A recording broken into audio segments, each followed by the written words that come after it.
see the dark? Can you fix the broken? Can you fix?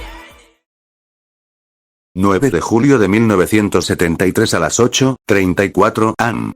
Han pasado tantas cosas en el lapso de una hora, es una locura.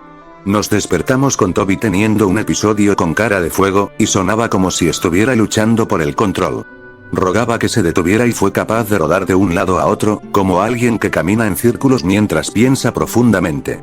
Algo iba a pasar y desperté a los demás. Nos apartamos mientras Toby gritaba de dolor, su campana sonaba continuamente. Estaba en su punto de quiebre. Las voces dentro de él diciéndole que terminara, que él era solo un montón de madera lista para pudrirse. Toby le dijo a Thomas que cuidara de Henrietta, y luego sucedió. Topang sabía lo que iba a pasar, y ocurrió hacia la locomotora que lo había llevado en su viaje, pero ya era demasiado tarde. El motor tranvía retrocedió, y estrelló su cuerpo de madera contra el brazo de la grúa aberriada de frente a él, que lo golpeó directamente en el frente y la cara. Se escuchó el sonido de madera y carne astillados, mientras el motor del tranvía se derrumbaba. El brazo también golpeó a cara de fuego, y el gancho le enganchó la cara y lo mató con el impacto. Fue una de las escenas más crudas y espantosas que he presenciado. Topang, Charlie, Leonard y yo miramos con horror. Topang cayó de rodillas y rompió a llorar frente al caparazón derrumbado de su amado número 7. Trató de consolidarlo, pero hizo algo que ninguno de nosotros esperaba. Se levantó y se quitó la chaqueta. Lo dejó sobre los restos del motor y también con su sombrero de copa. Fue una despedida final a nuestro tranvía favorito antes de que tuviéramos que irnos. Sorprendentemente, fue interrumpido por el sonido de dos cuernos a todo volumen. De la línea al lado de los cobertizos, Mavis, Daisy, un tanque de combustible y una furgoneta se detuvieron al lado. La vista fue impactante. Mavis tenía partes de un camión Stone de su frente, se parecía al de Henry, pero solo cubría su frente cerca de los parachoques y tenía marcas de bala en su cuerpo con ventanas agrietadas. Sus cazadores de vacas, sin embargo, estaban cubiertos de tierra, polvo y lo que puedo asumir es sangre. Daisy, por otro lado, era bastante diferente. Estaba tapiada con tablas de madera y durmientes que cubrían la mayoría de sus ventajas. Sin embargo, lo más sorprendentemente fue su falta de maquillaje, que su ajustador solía pintarle todas las mañanas. En lugar de rubor y sombra de ojos, tenía lo que parecía ser pintura de guerra debajo de los ojos. Ella estaba llena hasta los topes de trabajadores, armado con pistolas y máquinas que podrían usar como armas, como palas, picos y pistolas de clavos.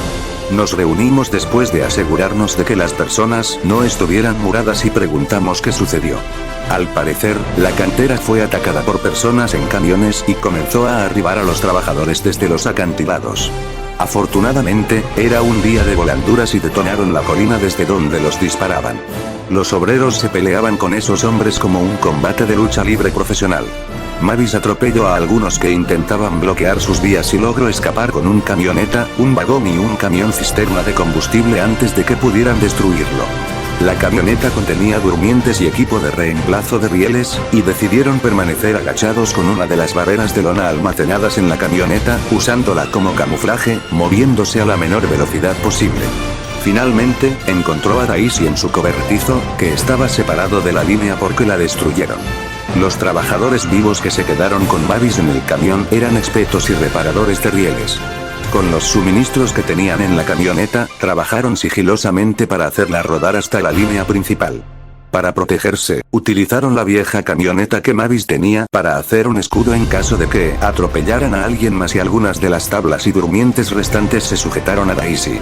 Después de defender de las últimas personas con armas escondidas, comenzó a tocar la bocina para llamar la atención, ya que tenían que ubicar a los supervivientes en las inmediaciones.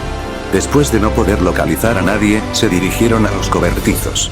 Todos decidimos que sería mejor permanecer unidos y seguir adelante. Entonces nos dimos cuenta de algo. Fuimos a usar algo de carbón que Edward tenía en el camión que encontró en Timoth, pero Topang nos dijo que no era carbón Gales. La cosa era que no hacía ninguna diferencia. Quizás estábamos equivocados acerca de la inmunidad del carbón Gales. 10:21 am. Mientras íbamos por la línea, escuchamos un silbido tonal detrás de nosotros.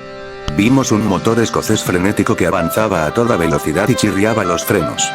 Douglas se había detenido a nuestro lado e instantáneamente gritó: ¿Dónde está Donald? Edward le dijo a Douglas que la última vez que lo vio fue cuando bajaba por el ramal hacia el puerto, y temió lo peor, que debió haber muerto en la explosión. Douglas no quería escucharlo y se aferró a la esperanza a pesar de esto. Decidió quedarse con nosotros y unirse a la cabalgata de supervivientes. 1:43 p.m. Acabamos de encontrar a Boko, James y un tren lleno de trabajadores que se detuvo en la línea principal a las afueras de Crosby sin combustible. Revisamos a todos para asegurarnos de que estuvieran bien, e hicieron lo mismo por nosotros. Ahora bien, esta información que estoy a punto de escribir puede ser un poco inexacta, pero como hay varias fuentes que me dicen lo mismo, tomaré su palabra. Aparentemente, Boko fue llevado a los muelles en contra de su voluntad. Su conductor le dijo que no pasa nada y que simplemente estaba exagerando. A su llegada, muchas personas con armas y herramientas se encontraban vigilando el área y los detuvieron para ver cómo estaba el conductor. Detuvo a Boko en un apartadero y le dio la oportunidad de mirar alrededor y procesar lo que estaba viendo. Salty, el shunter del astillero, fue descarrilado y destripado. Él era solo un caparazón vacío. Tenía un graffiti blanco al costado que decía "Yo no". Donald también estuvo presente allí. El gemelo escocés parecía horrorizado y solo estaba tratando de comunicarse con Boko en silencio. Pero estaban demasiado lejos para hablar en voz baja entre ellos. Bill y Ben, que han sido mutados, originalmente se estaban escondiendo de los hombres, se acercaron a Boko tratando de que los ayudara. El grito de sorpresa de Boko alertó a los hombres que los rodeaban y corrieron hacia los motores. El gran Diesel se da cuenta de su error y les dice a los gemelos que corran. En su estado actual, solo podía moverse a paso de caracol, y los hombres armados no tardaron mucho en matarlos a los dos. Boko cerró los ojos, ya que no podía soportar ver cómo mataban a sus amigos. Escuchamos sonidos de impactados, disparados y martillos. Durante el enfrentamiento con los China Clydewins, civiles y trabajadores que han estado escondidos en edificios decidieron hacer huelga, atacando a la gente en un ataque sorpresa. Durante esta batalla, el conductor de Donald corrió hacia su motor, comenzó a calentar con la caldera seca y cerró la válvula de seguridad. Esa fue una receta para el desastre. Una vez que terminó la batalla, el conductor de Salty subió a Boko y atrapó a los trabajadores y a los hombres restantes que se rendido a las camionetas y la camioneta Brake. Donald estaba gritando de dolor porque su caja de humo se estaba derritiendo por dentro. Los trabajadores de olvidaron de él y Boko intentó acercarse a él para que los trabajadores lo enfriaran abriendo la válvula de seguridad, pero no fue lo suficientemente rápido y la caldera de Donald explotó. El revestimiento de la caldera se disparó en todas direcciones como un proyectil de granada, impactando con algunos vagones de su tren, hiriendo y matando a algunos cautivos y sobrevivientes. Sus tubos salieron disparados de sus costados y le atravesaron la cara. Todo su cuerpo estaba destrozado. No he visto la explosión de una caldera antes, pero por la forma en que lo cuentan los supervivientes, debió de resultar espantoso. Les tomó un tiempo limpiar el daño y despejar el área de los tubos calientes y pesados de la caldera. No pudieron salvar mucho de Donald y regresaron a la línea principal. En su viaje, encontró a James, que se veía peor que la última vez que lo vimos. A la cuenca de ojo izquierdo le había crecido una boca, le salían colmillos afilados. Se había descarrilado después de atravesar una serie de amortiguadores y estaba solo, sollozando en el suelo. Los trabajadores del tren de Boko trabajaron juntos para volver a colocarlo en las vías y lo empujaron hacia los rieles con algunas cuerdas, a pesar de que lloraba pidiéndoles que lo dejaran morir. Boko tuvo que empujar al motor rojo debido al hecho de que ninguno de los supervivientes sabía conducir una locomotora a vapor. Douglas estaba en estado de shock después de escuchar esto, y abandonó el grupo instantáneamente, y aceleró por el branch line, a pesar de que los demás intentaron detenerlo. Probablemente vaya a ver cómo está su hermano, y sé que va a ser golpeado emocionalmente. Tuvimos mucho que procesar. Esta fue la segunda vez que escuchamos acerca de estas personas atacando a individuos y estamos seguros de que este es definitivamente un ataque planeado. Topan planeaba entrevistar a los atacantes que pudieron capturar al llegar al fondo de esto. Edward tuvo una pequeña conversación con James para asegurarse de que estuviera bien, y después de un rato, James había tratado de seguir adelante y tener esperanzas, a pesar de ser la criatura en la que se había convertido. Le dijo a Topan que quería decirle algo después de que se detuvieran en el campamento. Tenemos que llegar a Henry ahora. Escribiré después de conformarnos con la noche. 8:12 p.m. Llegamos a Kildane para encontrar al grupo, a Henry y a todos los demás.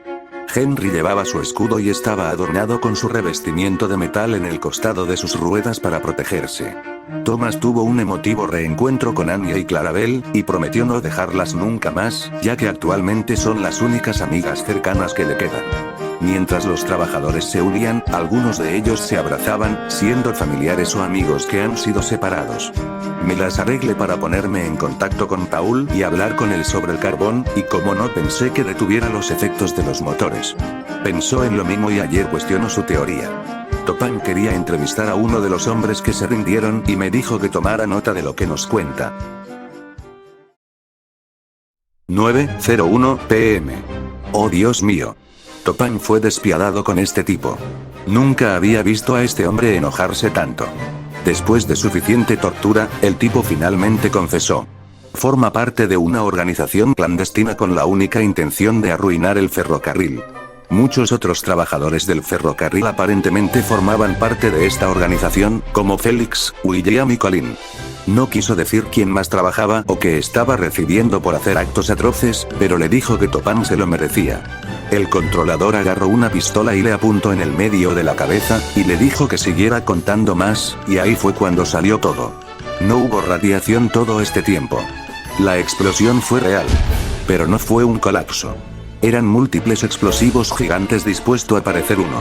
Los motores no estaban siendo afectados por nada natural, sino por una sustancia química diseñada científicamente para deformar la piel y causar un crecimiento inusual de la piel, mutaciones y desarrollos corporales con variedad de velocidades, y con eso, también le da al individuo inyectado una pérdida temporal de la memoria. Y después de un breve momento, ni siquiera sabrían que estaban inyectados. Todo ha cobrado sentido ahora. Thomas, James, los camiones y todos los demás que hubieran recibido estas modificaciones no hubieran recordado nada en absoluto. Le pedí a Topan que hiciera una pausa por un momento, fui a ver a Edward y le pregunté qué sucedió en Knapford hace un par de días, cuando los escondidos fueron a buscar comida a Roxxo. Los recuerdo gritando y eso fue lo último que supimos de ellos, pero Edward dijo que no podía recordar nada de eso. Solo puedo asumir que Edward también fue inyectado, pero podría haber sido un químico incorrecto ya que no parece haber mutado en lo más mínimo. Le pregunté a los demás, y tanto James como Thomas confirmaron un espacio en una memoria en el que estaban bien en un momento y desfigurados al siguiente. Me dirigí de nuevo a Topan y le confirmé la información del prisionero. El controlador quería más información sobre lo que estaban haciendo con los motores. El hombre no dijo nada, hasta que Bertram quitó el seguro del ano. Finalmente se rindió y dijo que planeaban apagar los motores de formas que parecían completamente accidentales, y desechar sus cuerpos por metal en el mercado negro, ya que la chatarra de los motores de Sodor es coleccionable y se cree que tiene propiedades científicas o mágicas únicas desde el año pasado. Los motores están vivos. Luego comenzó a burlarse del controlador de muchas formas inhumanas, y eso lo llevó al límite. A Topan solo le quedaba una pregunta para el hombre.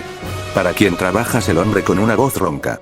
Tu viejo amigo, Peter Theodore Boomer. Me di la vuelta cuando se escuchó un disparo y un fuerte golpe en el lastre.